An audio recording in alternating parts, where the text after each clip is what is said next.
Hello everyone, I'm Alex. Last time we talked about how Jacob was willing to work for Laban for 7 years in order to marry Rachel. So he worked hard and the days went by quickly. But Laban had his own ideas because he had two daughters. The oldest daughter, Leah, looked ordinary with dull eyes and a shy personality, so she wasn't very likable. On the other hand, the youngest daughter, Rachel, was beautiful with bright, lovely eyes, and everyone liked her. Leah didn't have many friends, so when Jacob arrived, she immediately fell in love with him. She thought Jacob was hardworking and understanding, and she believed he would be a good husband in the future. However, Jacob didn't love Leah.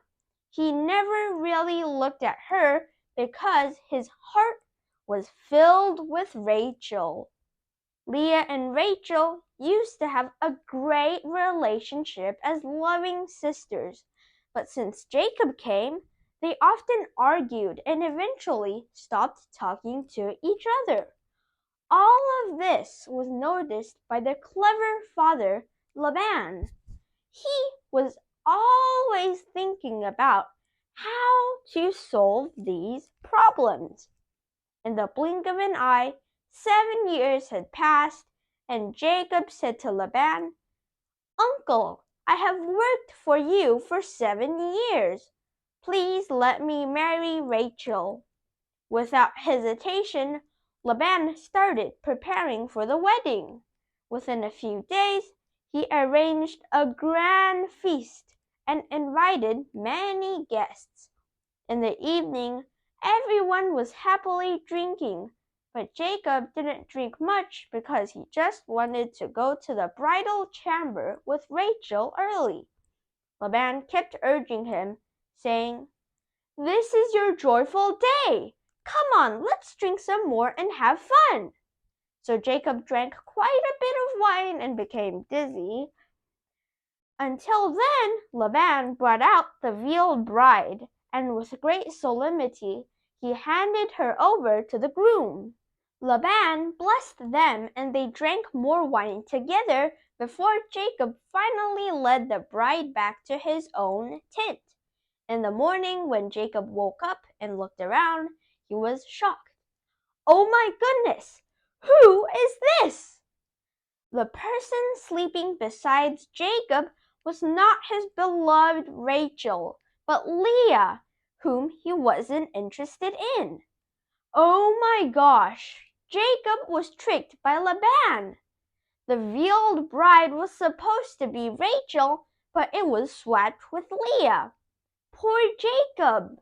But you know what? Jacob had played the same trick on his own father before.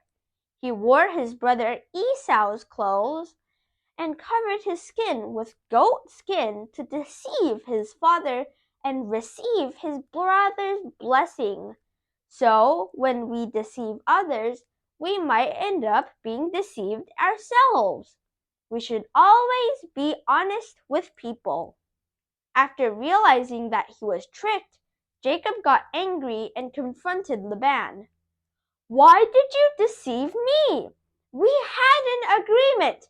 I worked for you 7 years to marry Rachel, not Leah." Laban calmly replied, ignoring Jacob's anger. "I didn't deceive you. You can still marry Rachel. It's just a custom here that the elder daughter must be married first before the younger daughter. So I gave you Leah first and then Rachel.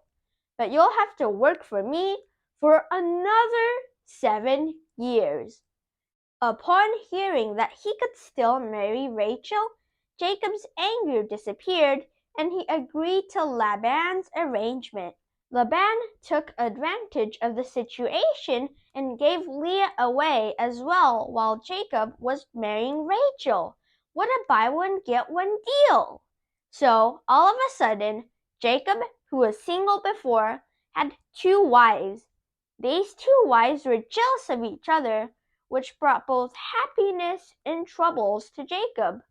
Later on, Leah and Rachel even gave their maid servants to Jacob as concubines.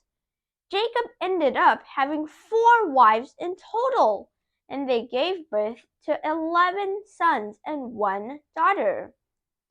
Jacob now had a big family, and he wanted to leave Laban, his uncle, and return to his homeland. But would Laban let Jacob leave so easily? What will happen next? Please watch my next video. I'm Alex, and I use my drawings to tell interesting Bible stories. If you like my videos, please like, share, and subscribe. Thank you.